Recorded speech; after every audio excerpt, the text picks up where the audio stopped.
After that last game, Snake fans are starting to get a little bit excited, and traditionally, that's not the safest place for them to be, but this might be the time that changes, Raz, because honestly, that is the best Snake have looked all split by a large margin. And that makes me afraid, man. Me too. Every time, I feel like, I remember there's an iconic picture out there in the internet, if you can find it, between me and Fish, God rest his soul, where we just have like a thumbs out there if we're talking about who's the best team, like what team's looking the best right now, and it's like week 4 of spring split of 2018. I was like, Snake. 100% Snake. They looked good. Their early games were nice. Their late game team fights were strong. And then guess what happened? It went downhill. There were a lot of question marks about like the discipline on the team when they were finding themselves in the mid game. And I feel like right now we're getting to that honeymoon phase. Obviously, like Fenfen comes in, communications change, mid lane's marginally better. And so it looks great for Fenfen. And I'm just a little bit curious if they can keep that going into a 2-0. Well, because let's take an example from another league. Okay. Like in the LCK, when they first subbed out FLICKR for Pyrian, I believe it was. Everyone was like, oh my god, this is all it took. FLICKR's garbage. Oh man, God. SKT looks so great with Pyrian. Oh man. And like you said, that honeymoon phase just suddenly, after like 2 or 3 games of Pyrian, everyone was like, what happened?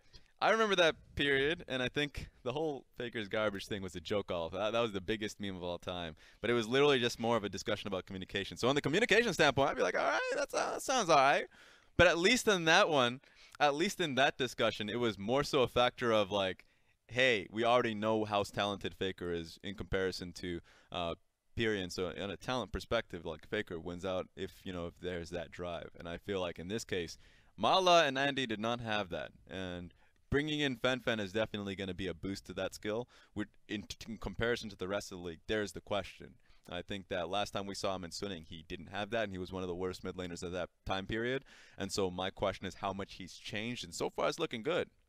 And especially because it's not just him that's looking better. It's everyone who's playing around him because of his safe play in the mid lane, because of him actually being proactive and having a better laning phase. The players around him, especially the jungler, the bot lane, are starting to look a lot better. And remember, the big win in this game was specifically the 2v2 through mid. So like 2v2 happened through mid.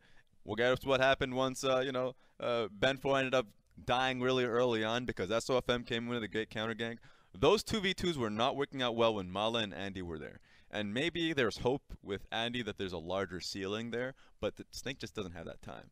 So bringing in Fenfen, you have that experience factor that he's already played on that major stage, and on top of that, he's able to execute. So far so good coming in from Snake, and I think that they're able to shut out the game very reliably on their 1-3-1. That, once again, the way they shut out the game was a very safe way of doing that. Oftentimes, teams would just have a 1-4, send like Kennen topside, and have the bulk of their team just pushing through mid, and then maybe they'll move top. But you could tell that they didn't want to make a mistake at all in that time frame. And a lot of that careful play was played through a lot from SofM, from their jungler who kept them safe, kept them aggressive, got some picks off on a Y4. That's why he's going to be the MVP for that match. And really, he's just absolutely nuts. 81.3% kill participation. I don't care about the kills as much. I'm more impressed at the KP. 9-0-4. The fact that he just didn't die. I mean, you're right about the kill participation. He was there consistently. He recognized what part of the map he needed to be. There were times where Korn was trying to look for a pick on bot side in a 1-3-1, and he was just slapped away by Kha'Zix, who was sitting there to help the push there from Kennen. So I think that SofM, when they had a lead, the most impressive factor was the fact that he was willing to be at the right places at the right time to protect their lane shove. So that wasn't the case last time around, and it feels like SofM has definitely had that time to improve. Yeah, you don't always see junglers who are, well, even though this is kind of their job, sometimes when you have junglers on those aggressive picks, on those snowbally assassin kind of things, they aren't always willing to sacrifice that potential of snowball just to keep a laner safe. But SofM played all parts of his role well in that game, I felt. And it shows in his KDA, it shows in the kill participation that he was just an enabler the whole time, even being the one in the 1-3-1 split push, which, again, kind of crazy that they got to the point where the Kha'Zix could safely be in the one. But they did get to that point. Well, in that situation, once again, like, if he ever gets challenged, you leap away, and even if he dies and if they send 2 people to make that job happen, then the mid lane had enough people to be able to puncture through mid lane turret, go for inhib, so like the mindset's always there. I always love the fact that SofM is thinking outside the box, but in that case, it was literally outside the box to be more safe for the team to not fall behind rather than what the usual is outside the box to make a risky play to make it like a larger lead for his team. So that's what I like to see from Snake, is that in this set, in this game, they felt like they could just play it slow to win. So good job from them in this one. One thing I want to be able to like roll back is just essentially like how they ended up playing those Baron fights. What was worrying there was they did lose that kill topside.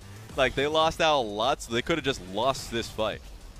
But they didn't. I mean, SofM zoning Korn onto the side and then forcing him to just die to Baron slowly. But then on the side, the most important thing, Fenfen being able to take out Y4 enabled them to stay safe in the rest of the fight. That's a lot of their damage that's just suddenly gone. And I remember, like, Tahm Kench is super key in this game. Not only did they get a pick off bot lane when Jinoo was going for a 1v1 versus the Kennen, but also in that situation, you bought enough time for Tahm Kench to send the Ashe into the fight with ulti. So there are a few teams, EDG, RNG, like at the time old Suning, that did a great job at utilizing the Tahm Kench to either start a fight early on, like get into the fight as fast as possible, rotate to the side lanes. This is a good indicator that maybe this is how Snake ends up picking their fights. If they make a mistake on side lane, they will always have Asura and Maestro ready to pound. So I wonder if they go for the Tahm Kench or are allowed to go for the Tahm Kench again. Because into this first pick ban, I thought they were just going to go back to the Alistar. But it goes to show how comfortable they've been on Tahm Kench in scrims in practice time. To be able to say, okay, maybe we'll make picks, or at least make mistakes, then we can cover them with a Tahm Kench. Or if we want to be more aggressive on side lane, because Flandre is oftentimes going to be on side lane splitting, then we can make a play very easily on top of that. So far, the Tahm Kench seems to be such a strong pick for Snake at the in Chongqing. A lot of the pressure for this game is going to be on to Victory 5, and you know they've subbed out now Road and Ben 4 both at the same time, trying to bring in Lei and Pepper to replace them, but I don't know if that's going to be the magic grease to get the wheel going again. I like the Lei pickup. I think Lei, going into the series, I think is the stronger support and has worked well with Y4 in the past. Pepper is an interesting factor. Taking a look at him, the way he ends up playing out the game is drastically different from Ben 4. Ben 4's team, jungle proximity is so much higher. He plays through the lanes. While Pepper, he reminds me a lot of, I would say a little bit of MLXG, a player that tries to look for the enemy jungle, tries to get jungle experiences, and it prioritizes his own advantage compared to the other lanes, trying to run in for Raptor Camp, Krug Camp, rather than, let's say, an opportunity to help out Ben 4 and getting a dive or a push in top lane. So that's such a large change in a jungle swing, which I have not seen before. I know in the past we've said MLXG and Karsa is such a large, change in a lot of the way they play out the game. But MLXG, I've always said, has become smarter as a jungler, has become a lot more focused on the smaller advantages rather than just going for haymakers often. And I've always thought that Karsa has become a more bloodier jungle. He's always played a perfect game, but now he's prioritized looking for ganks in mid lane. So they've kind of met each other in the middle, while Pepper and Ben 4 is like, nah, this is my style, bro. You stay in your own lane. And it's a weird style switch for me into Snake specifically. And the reason for that, for me at least, is because SofM is one of our most unique junglers in terms of early pathing. And I will touch on that literally every time I see him on screen because it is so strange compared to the rest of the league. We've seen him on Olaf go, I think it was blue. I think he skipped blue or something and started wolves and just stayed in the middle side of the jungle so no one could track him. So if your goal is to track the enemy jungler, go for the harassment. SofM is the one jungler who can just hide himself from you. Yeah, I will always remember his pathing on the Zac play in particular. When he's on Zac, oftentimes you're right, he starts on Wolf Camp just to be able to hide where he's pathing and allow his lanes to start in either bot lane or top lane without having to help him. So that's always a cool thing, that's fair. One thing I'm always worried about is that extra bit of creativity, because even moving past how he ends up playing level 1, it's more so how he looks to prioritize his lanes from that point forward. Literally last series, I think it was game 1, where he just ran topside, looked for a dive, executed it poorly, died under turret. We went through a replay, and then coming out of the replay, he was in the exact same spot, came back from base, went there, died under turret. So he is relentless, if anything.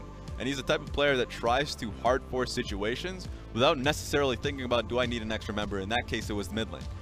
he has that option now. You have Fenfen. You don't have any more excuses. You can utilize Fenfen to make him pressure through mid lane and come top with 3 members rather than 2. So that's an extra bit of change where I would say SofM needs to think a little bit more how he can get others to rally around him, work through Fenfen, or in that case, work through Maestro. Because if I'm going through the entire LPL, Maestro and SofM have worked together the least to secure vision control where they are the strongest. And it's nice for me to see SofM have this opportunity because coming into the split, one of the changes we mentioned was that the bot lane has been better than last year because really Snake's bot lane traditionally not exactly the greatest.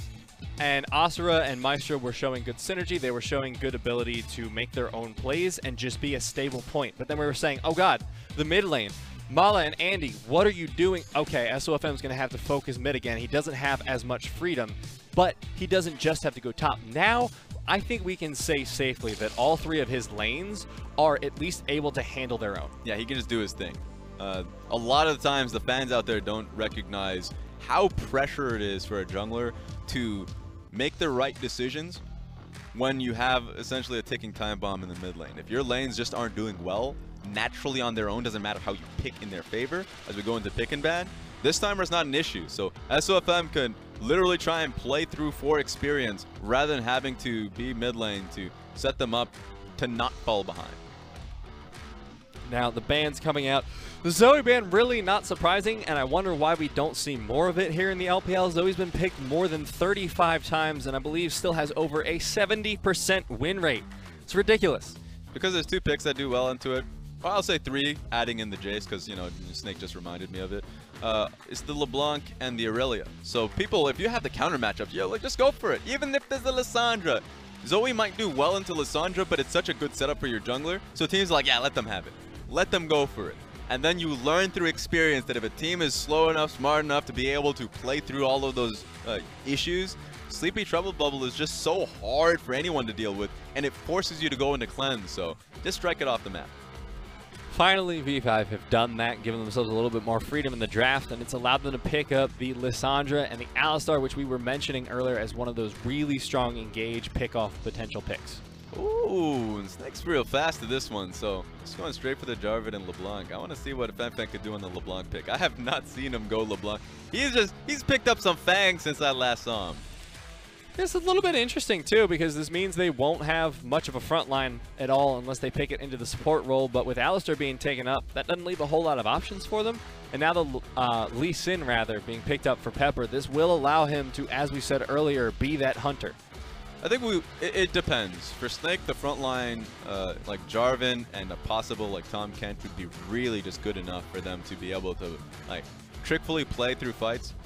Already, I think Snake has a pretty good 1-3-1, but you're right. If they ever get full on into a team fight with what Victory 5 is currently set up, Alistar, Lissandra, and a potential Scion pick going into second phase, Victory 5 have set themselves up for a good team fight. So I just want to see, first and foremost, I want to see Snake just ban out the Scion, because I think Victory 5 have a great front line starting off and allowing Y4 to just go for, you know, front to back fights. Well, they've already banned out the Riven, they've already banned out the Vladimir, so they're not afraid of focusing into that top lane. More top lane ban. That's 4. Just top lane. Ah, getting the Calista. All right, I mean, that makes sense. While Y4 didn't exactly pop off on it last game, it was a good performance. But now, probably the Scion, going to be the pick for V5. Ooh, that's what I love to see, man. That's a Firefox. There we go. Former coach Firefox. Always love to see him just, you know, fan watching it from the sidelines. So that being said, to your point, yeah, Calista is just a strong one. Strong with Alistar, so they just want to break up the duo. There are a lot of great duos with Alistar right now. Tristana has been strong. You already see the Lucian being locked in. So they're just targeting out Y4's Calista that we highlighted earlier today. Asura deciding what he wants to bring in today. Looks like it might be the Ezreal for the billionth time here in the LPL. Something that people want to know, like that people should know, is that Firefox is really good friends with Dog8. They've been, you know, working together in J-Team when they were in the LMS. So the fact that Firefox people be wondering is like, wasn't he the former coach for, you know, RNG, Vici for a little bit? And what does he have ties between Victory 5 and Snake? That's the tie that he had. He's hoping that his friend Victory 5 would come through in Dog8. Looks like Maestro might be locking in that last pick. The Gragas, once again, gives them a lot of engage, disengage, potential for slows. And Snake look like they could just kite back for days with this composition.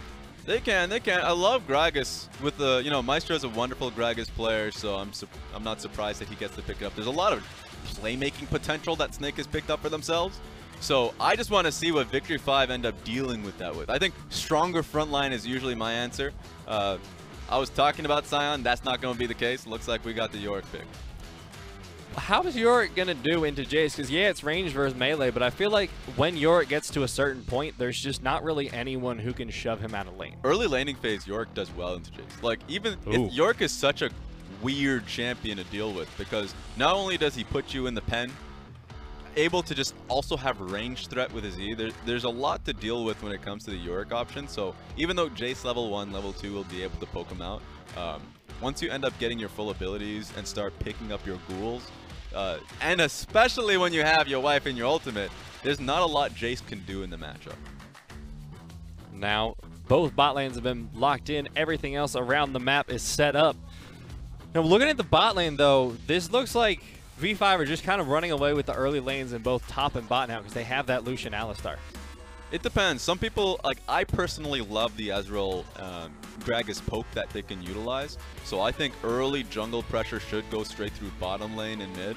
You already have the LeBlanc. Maybe you can make a playthrough onto the Lissandra and try to force that 4v4 bot side because the poke that Gragas and Ezreal acquire is so good. If you watch the best Ezreals in the world, like Sven, Uzi, and you look to just see how their laning phase fares, it's actually just so it's insane, and it inspires people to pick up Ezreal to see how many times they end up landing Q and like can consistently play through the waves. So this could be that kind of game where you look at Ezreal, Greg, and say that's not the weak side of the map. I want to see what they can do. They have decently strong lanes now. Yeah. In basically everywhere. What is going to be the X factor for both of these teams going into the matchup? For me, it's Pepper's Lee Sin, man. Every time we get a Lee Sin player in the league, I always get a little bit excited. And for Pepper, who's been holding on to Lee Sin, but always been going like Olaf or something, I'm like, please pick it back up. This is his chance. We're going to see if Pepper lives up to expectations here. Game number 2, Snake versus Victory 5.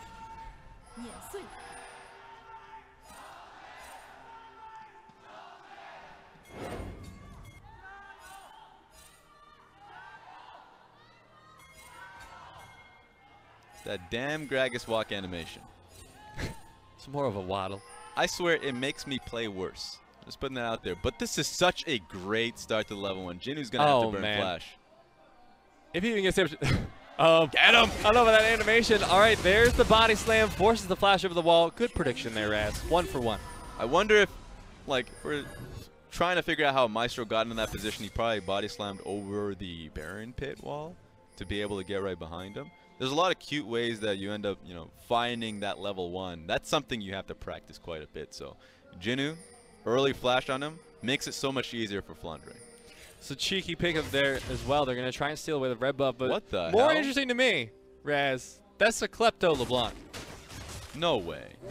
That's actually just crazy. I have never seen that in my life. You sacrifice so much damage by not going electrocute here. So I think he's just trying to auto-attack the matchup. We'll see how he ends up playing it, but I have never seen a Klepto LeBlanc. Well, now we got to figure out what the hell's going on with it. Is he going to go AD?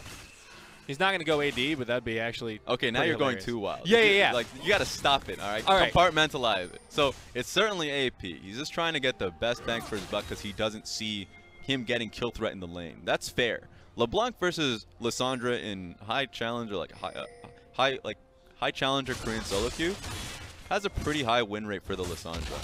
And even though oftentimes in competitive, LeBlanc does quite well because you push out the lane, the trade sets up for a gank. All of that is great.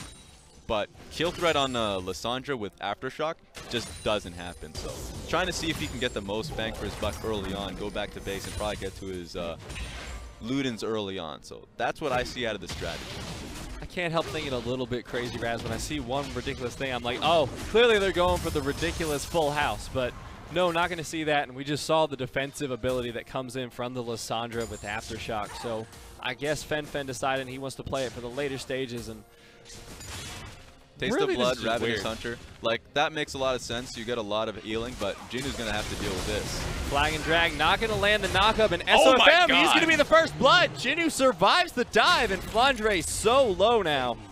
Yeah, Jinoo can reliably, he has red buff, so he can try and stay under tower enough for him to heal up with red. He's not going to base. Don't base. Don't base. Don't do it, man. He's just trying to pick up the experience he can farm now that he has HP there. The Sea Pepper just going to get a little bit of damage there. Klepto of his own. let's That's do the it. dive from Flandre. Flandre forced the flash. Oh, no. Shock Blast not going to hit him. Stop it, minions! No! Go! Get him! No! Okay, we're okay. Don't worry about me. The wild Flandre looking for the flank onto the wild Jinoo. It's natural habitat. Oh no, that's way too much regen. I can't even David Attenborough my way through that dive. That's just not happening. That was so sick. But yeah, Flandre was that close. If he was able to get the kill, you also saw the second wave coming in.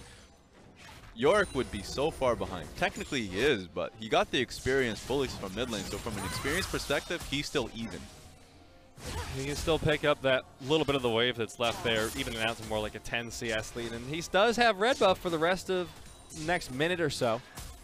So that's going to be a lot of danger for Flandre if he's not able to stay at full range. And even if he is, how much of that poke is actually going to stick onto that Yorick? We're just going to see that top dive one more time. So SofM missing his flag and drag was unfortunate. Weird delay there, so he ends up putting himself like tanking the turret in harm's way without really being able to get the knock-up. So we'll have to see if SofM can redeem himself off this one. It's already really risky to look for the play to begin with. He just kind of conceded his life without really getting any benefits across the dive. This now feels like the solo queue rage regank at this point, where it's like, all right, lost my buff, got to get it back. Buff transfer complete. Come on, come on. And with Korn rotating up now to the top side, this just should not and will not happen. Now, of course, SofM is going to back through it, and he's lost a lot of time and tempo with this maneuver. He failed the dive first, then went for the regank, also unsuccessful, and just ended up sitting in a bush that whole time. Allows for, you already see Pepper getting a control on this Scuttle Crab here. He can look to possibly, combat for enemy Raptors, but you already see Lissandra's underneath her own turret, so great to see that Fenfen has control in the lane here. It's giving SofM a lot of ability to just defend for his own Raptors. Fenfen going to be able to clear out that wave, and he's gone for, both mid laners actually have gone for the double Dark Seal into the Corrupting Potion, so they're looking for that big sustain. One thing I love about double Dark Seal, I mean, one thing that you kind of need to do, if you ever find yourself in an early base, it's about like 900 gold to be able to pick up, like 350 apiece. Not 700, but like, anyways, 350 apiece, and so it allows you to sustain through the lane, gets you the extra AP, and your ultimate goal is to be able to pick up Lost Chapter. So Lost Chapter, a pretty hefty purchase. It keeps you nice and topped up until you get to that point. Just keeps the sustain in your favor, and both of them also going for the Fairy Charm. We've seen that a lot too, where you just pick it up and sell it later because it's got good resale value. Yep. I think it's 80 for the sellback and 150 for the cost, so just lot of mana regen from both these laners. And SofM going to spot out Pepper now. Not going to go for the engage though. So looking at the rest of the map, and really the top lane, neither of them have been able to get a good back. Flandre had to go back because, well, he was at risk of dying and couldn't get the kill onto Jinoo, and he just picked up the Corrupting Potion and Doran's Blade, so he really hasn't gotten much with the CS lead that he was given, other than a little bit of early pressure. At this stage, I mean, if you're SofM, just trying to look for level 6. You already have mid lane pressure, which is nice, and something you want to be able to do if you're in that position. You already see mid lane control is really important here. Fenfen might be getting ganked here by Lei. He's going to have to be careful about that, but he's been playing really defensively. It will be spotted out on the control ward at this point, but if SofM is looking for level 6, can he even take it mid? Because Glacial Path will get him out. Feels like he has to go towards one of the side lanes. It just depends. Right now, Fenfen has a pretty good control of the wave. If we just look back to see if it's underneath his own turret, then there is a situation where you close out with an ultimate. But no, you just have a lot of great pressure on Korn at that stage.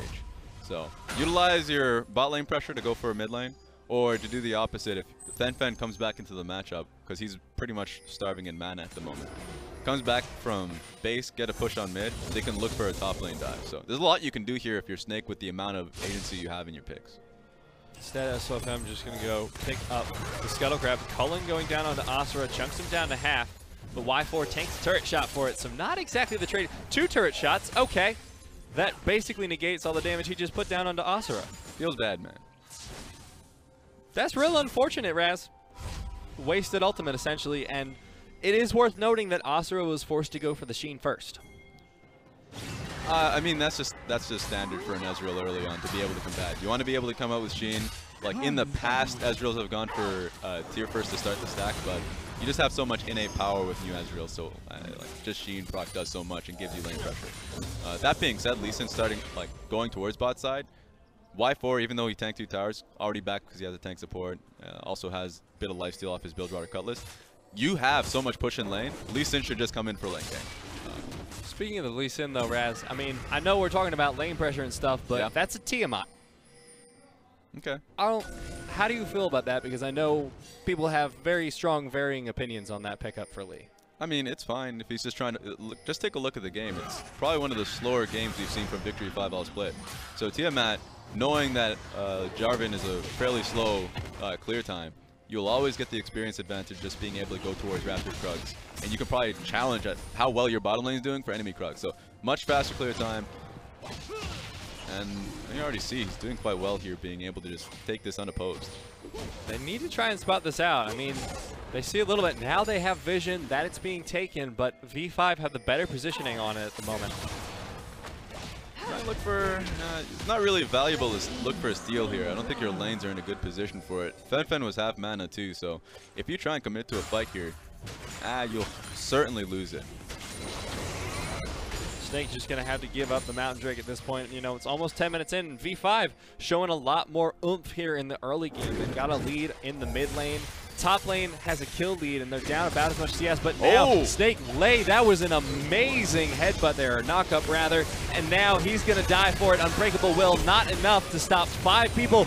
Great dunk there by Maestro, going to keep Y4 in the front line. The double kill for Flandre, and that's a lot of pressure. And frankly, I feel bad for Lei. Lei did what he could, even canceled out the flag and drag so he could protect Y4 in that situation, but Y4 stuck around. They both have flash available, but you didn't get much out of it because Maestro not only body slammed you, immediately utilized his ultimate to throw you back into the team. So didn't even weave in an extra auto attack, would have given Y4 that chance to flash out. So it just sucks if you're Lei. You understand that you're getting 4-man. You're like, all right, I'll sacrifice myself. Just take a look at this.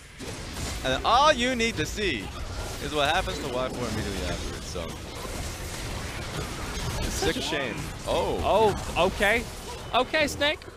Picking off Jinoo too. I was going to point out that there's a lane swap top, but I guess we're just going to point out a dead top laner now. Yeah, I guess he was trying to contest for Scuttle Crab when the swap was happening. So just trying to steal it across when they're rotating towards bot side. Definitely the risky call. Now Snake has a lot of pressure into that red side, red buff area of the jungle, and Asura just going to be pushing, trying to get this first tower, but it's likely that V5 are going to get it before them. At least they try and get the turret platings up. So, right, you already saw the first turret plating gold, all just goes onto the Ezreal's pocket. So, exactly as I called it, they are both swapping bot lanes. And Jinoo understood that to be the case. He was just trying to sneak the Scuttle Crab so he can go back. If he sneaks it, then excellent. They have vision on Jarvan when he goes towards Rift Herald, so they have an idea that that's happening. And so you also get that extra bit of speed boost. So if they stay topside for too long, you can use it to look and collapse on Snake. So I saw the idea formulating. He either got into Scuttle Crab too late, or either way, it was just being too risky with the call.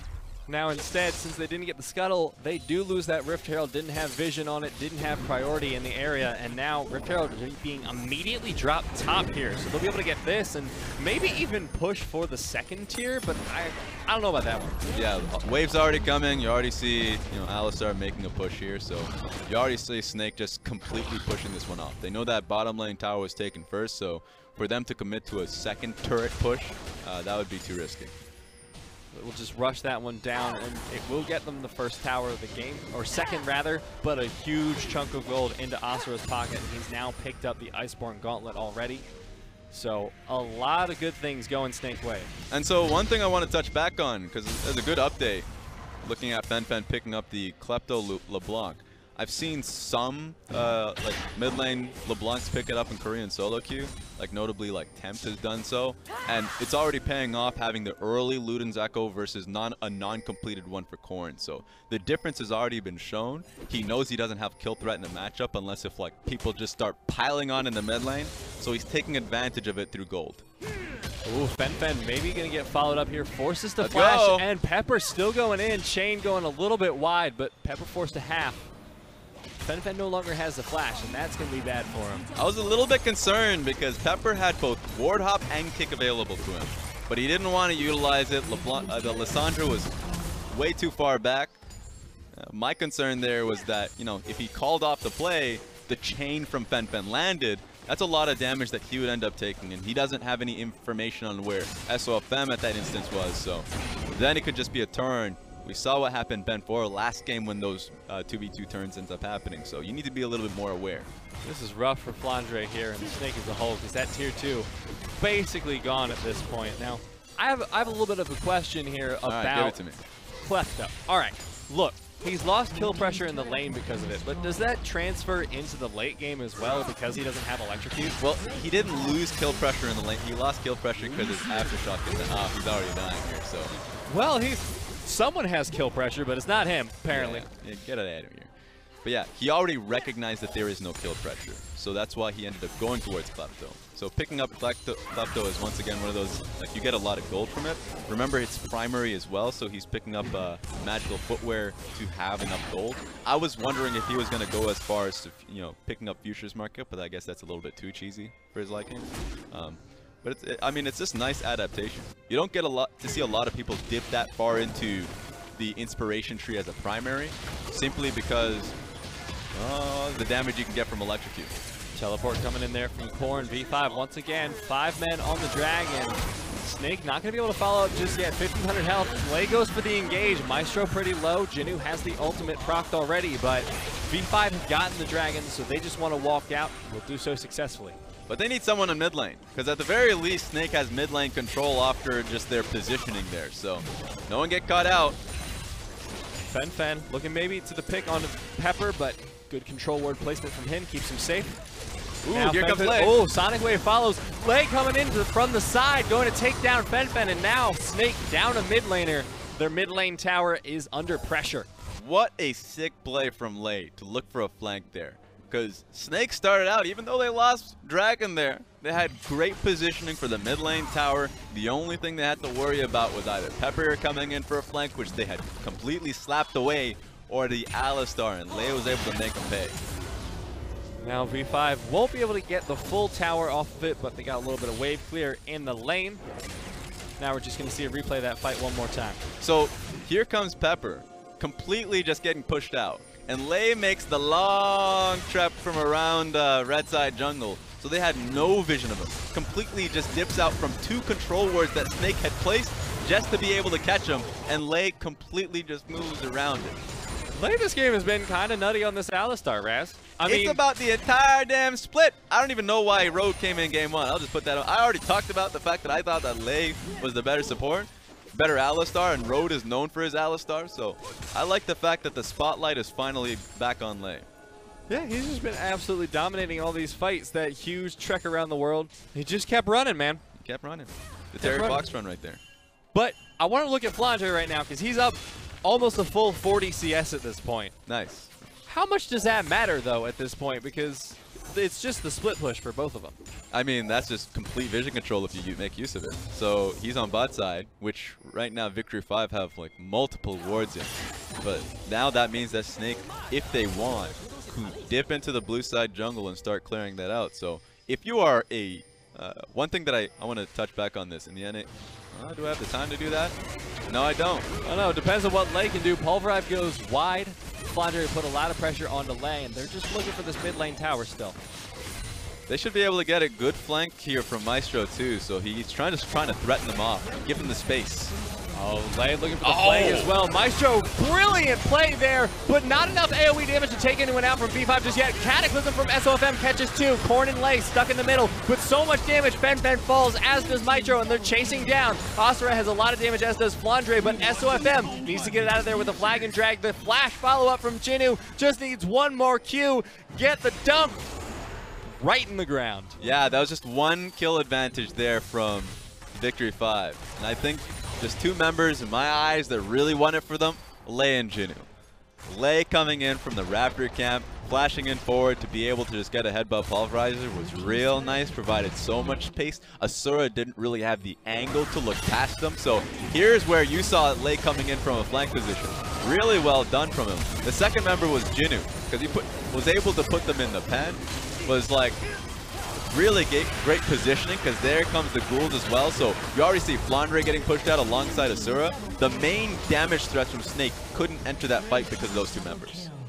And those ghouls just do so much damage. It took out Fenfen almost by itself. Yeah, he was down to like 20% HP, but just having him killed without you having to do much, really great result. And now it's sort of evened up that top lane matchup, because if you look at it, yeah, Flandre still has the 30 CS gold lead, but the kill deficit has been made up for with that one play.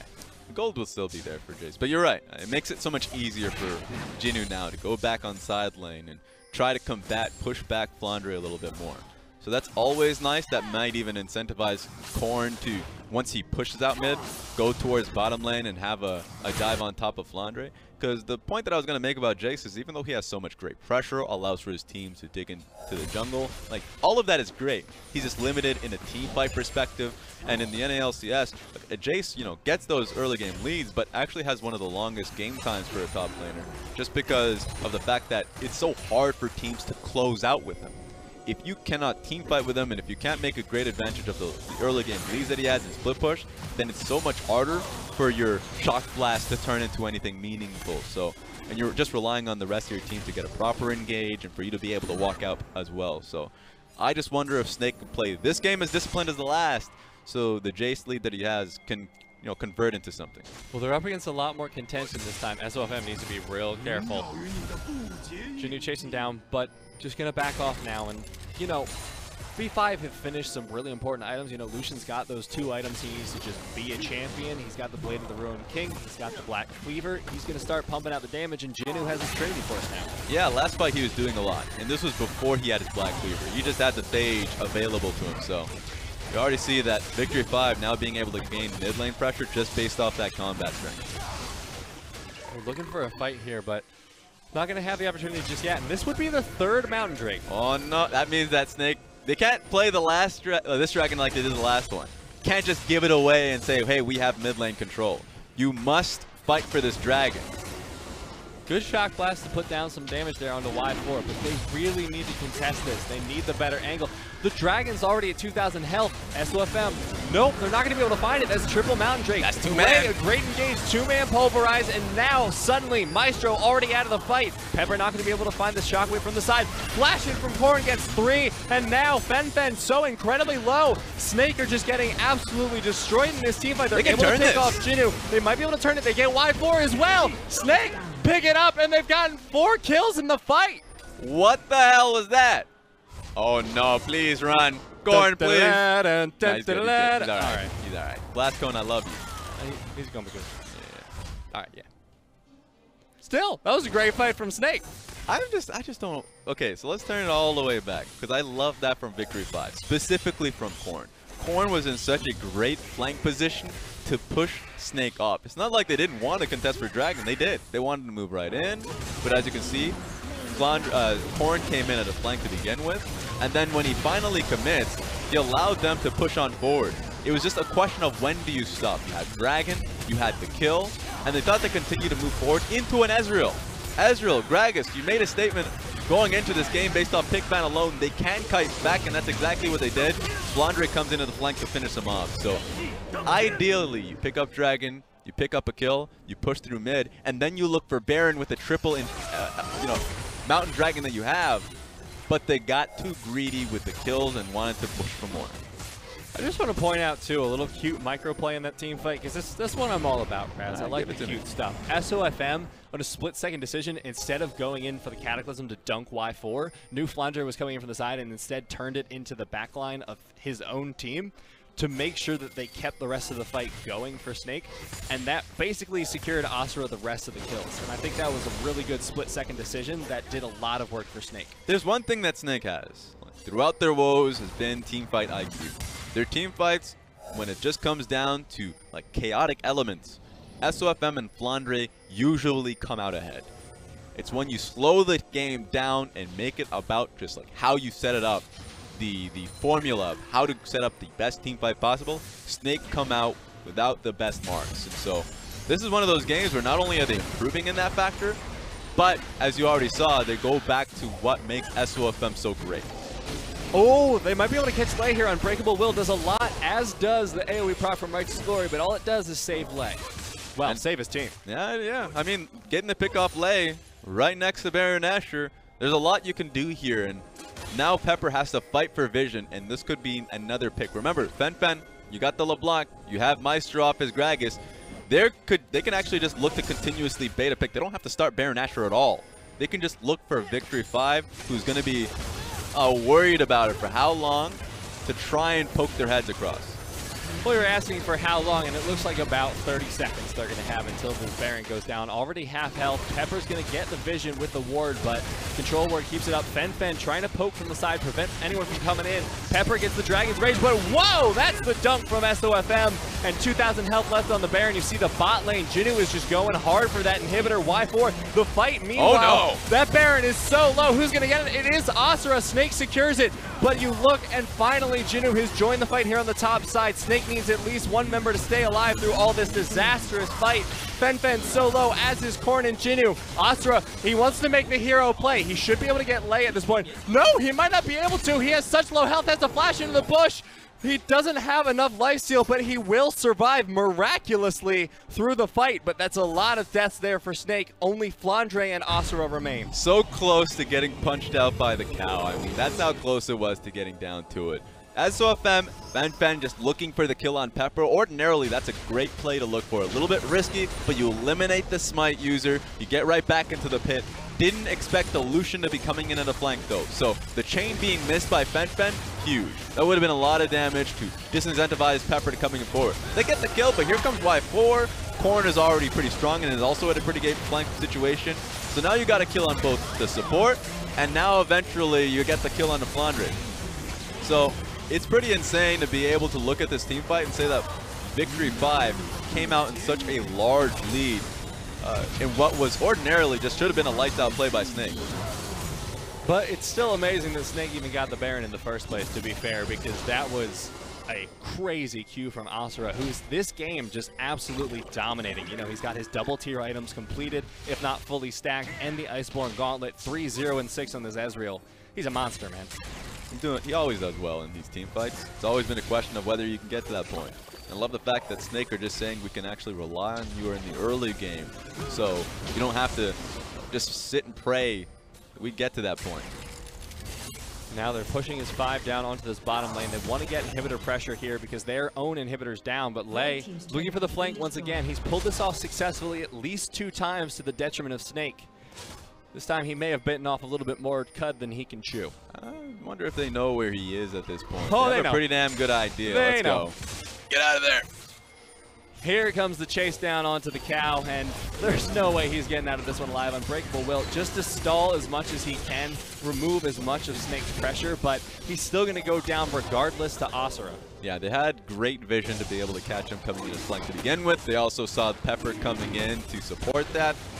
There was just a lot of wonderful vision that Snake have for themselves to be able to nail down that bottom lane turret, or at least look for that play. So really great play when they have that lead. And this dragon, rather, they just picked up is also a great lead for them as well. Yeah, they've lost the Triple Mountain, but they've been winning through team fights, and the Infernal will only help them do that more. Ooh. Whoa! That was so slick, Raz. That's what happens when you hit them chains, man. That was, once again, slick. He has to go back to base. That means they take this mid lane inner turret and could look for the inhibitor turret. should be an easy take for them, but potential backs coming in the middle lane. You can see on the minimap, but Asura going to be in a lot of danger. Maestro wants to stop this engage from Pepper. Body slams away, but now Pepper in a lot of trouble here from Asura. One more auto and Q should do it. They're just going to leave that one. Nope, the Q cheeky on the backside, and Asura is just kiting out now. Jinoo is so low, but Lei comes in for the engage. The culling doing a ton to Asura. He needs to stay out of this fight. Corn, so much damage. Corn still alive, as is Y4. They might be able to chase this one down. V5 are so incredibly low, but no one from Snake has the front end to chase down. So now Snake have just lost a ton of pressure with Fenfen there in the top lane. Yeah, just pushing him off. That's what they wanted to do. I like the idea of what Pepper was going for.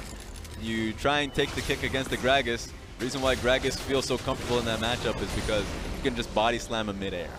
Flashing over that and was trying to look for the kick, of course couldn't complete that, but still, Victory 5 rally around that. Pick up the fight, get the push. This is really well done from Victory 5 to slow the game down. If they can get mid pushed up once again, make it about the next Baron that's coming up in a minute 40. Then with the triple Mountain Dragon that they have, they can take this game on their own. Mountain Dragon, I know that's been a discussion in the community for a little bit since Double It made a point about it. But in competitive play, Mountain Dragon is such a insane way to play through the game that can mess up a lot of timings for the opposing team. So all you really need is one mid lane push, a team to be asleep at the wheel when it comes to the vision control. Right now, the fact that Scuttle Crab got picked up from SofM is smart. So if it becomes about that, they can contest it. And Snake have two members that are in a really good spot to be able to poke down through that Baron fight, try and keep it in their favor a little bit. Flandre, of course, 405 on that Jace, tons of lethality, tons of poke damage. And Asura, who for Snake for the longest time has been sort of their carry option, their back pocket. And this game, once again, it's all falling onto him, but he's got 4 items now instead of the 3 when we last checked in on him. So his chances, I feel like, are pretty decent. I'm just sad that he finished out Blade of the Ring King instead of Gunblade. I think Gunblade would have been super nice. You get a lot of heal on hit. On top of that, gives you an extra bit of burst power that works really well with this build. When you go the Sork boots, full damage off double tier, it's usually just a better option. That being said, he still has the damage. You still have to respect that. So Ezreal at this stage of the game is just real nutty. I think it's going to be hard for Y4 to ever walk into a fight without Lei and Jinoo present. Just has to be a very careful play from now on. The Baron is spawning in just 7 seconds. So Snake need to keep them off this pit, but they need to watch their side lanes as well because Jinoo on that Yorick is just so massive. This is going to be a Baron 50-50 play. If you know that Yorick is going to commit to the inhibitor bot lane with the crew of minions, right now Snake are pressed to go for this Baron. It's going to be all up to Pepper to be able to steal it. 2,000, they're in the pit. Lei, great knockup. Pepper's coming in. Got it. The Baron! And now Snake need to win this fight if they want their Nexus to survive. But meanwhile, Jinoo is just popping off down on the bot side. He's on the Nexus towers. That's 2 down so far. He's just going to be going for the Nexus, and Snake they don't get it. Taken down in game number 2. It's going to game 3, ladies and gentlemen. That's always the hardest part of the game. Not only are they there ready to stop you when you go for Baron buff, but the wave was already so pushed in Yorick's favor trying to go for that split push. He just needs to be in the right place at the right time. You already see the cameraman scatter. He didn't expect this to happen. He was like, well, I have to be ready? How's the game ready how's the game ended that quickly? Well, we know how it ended quickly. It's Yorick. Oh, man. Yorick is such a dangerous pick, and I mean, V5, they demonstrated it real well that game. If you ever aren't paying attention to your base, it's under threat of just being gone in seconds. And that was really smart from them. I think that one of my biggest problems with how Snake ended up playing that at the end was that they didn't have Flandre initially just bot lane with where the wave was currently at. The wave was so close to their own inhibitor, bottom lane Nexus turret, that they really needed to get that shoved out. But I guess they just haven't played against Yorick as many times competitively to be able to be, put in that situation and have that respect for him when they had a lead. Like, Snake had such a large lead near the end of that game. That's a 3K gold lead before they lost literally everything. It was a lot closer, though, in the earlier stages of the game, and I think that's what's worth highlighting here is that Snake played well when they were super far ahead, and their blunders couldn't really hurt them as much. You know, that first game, they made a blunder at the Baron pit, but they recovered it because their lead was so massive. They were in a position where they're like, oh, we just have a ton of damage. We can threaten this Baron once again, and we can get it back. But that game, it was so much closer that even though they had a lead by the end, the early and mid game I felt like were a lot weaker from them, and they weren't able to transition into a successful strategy from then on. I think it was like it's one of those moments where I thought that Snake still had a pretty good grasp of early game, even though the Victory 5 had one of the largest blunders around Dragon where they were able to pick it up and then moved for a fight where they could have actually taken Baron at the situation. I think Victory 5 had a good handle of that part of the game and then had lost it. From that step forward, not only did Jace continue to push outside lane, he had the ability to like be able to call SofM and get like proper vision on that side of the map. So on that perspective, Snake were looking very good. It was just an issue of being able to understand how to deal with the Yorick split push and a triple Mountain Dragon team. So when they were now tied between both top lane Baron and then bottom lane of a split push, they didn't know what to do. And hopefully that's something they're going to be able to figure out in game number 3. We'll see if they can finally clinch their 4th series win of the split, or if V5 are going to inch ever closer to playoffs. Stick around, we'll be back in just a bit.